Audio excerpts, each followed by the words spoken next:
నేను మా ఫ్రెండ్ పరమేశ్ ఈ రోజు కొవ్వూరు బయలుదేరాం. గురుగారు, మన కొవ్వూరులో ఇలాంటి ఫౌండేషన్ ఒకటి ఉందని కొవ్వూరులో ఉన్న చాలా మందికి తెలియదు. దీని అడ్రస్ చూద్దామండి. కొవ్వూరులో బిగ్ సి పక్కన జయాంధ్ర మెస్ ఉంది కదా, దాని పక్క రోడ్డు అనమాట.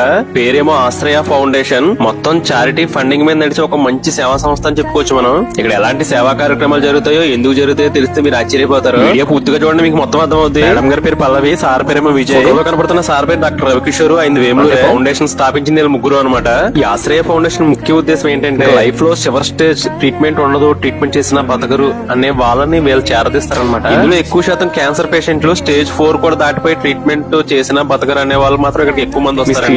కాంటాక్ట్ నెంబర్ ఇస్తాను. అలాంటి వారు ఎవరైనా మీరు చూసుకోలేని సిచ్యువేషన్ ఉంటే ఇక్కడ కంపల్సరీగా మీరు కేర్ చేస్తారు. ఇక్కడ వాళ్ళు ఎవ్రీథింగ్ కేర్ తీసుకుంటారు. ఫిజియోథెరపీ, కౌన్సిలింగ్, డ్రెస్సింగ్ చేయడం అన్ని చూసుకుంటారు. వరకు కూడా వాళ్ళు హ్యాపీగా ఉంచడానికి ట్రై చేస్తారు. మెయిన్ ఉద్దేశం అదే. గురుగారు ఇలాంటి సిచ్యువేషన్ రాకూడదని ఇప్పుడు ఫౌండేషన్ మొత్తం ఫండ్స్ మీద బేస్ అయి నడుస్తుంది.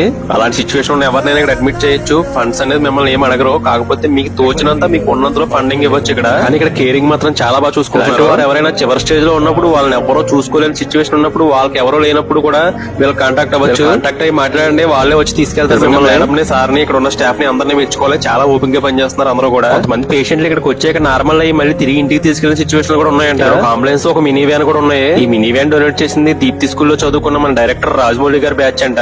ఈ ఫౌండేషన్ గురించి నలుగురికి తెలియాలి అని చెప్పి నన్ను కాంటాక్ట్ అయింది ఈ అబ్బాయి, పేరు దొరబాబు.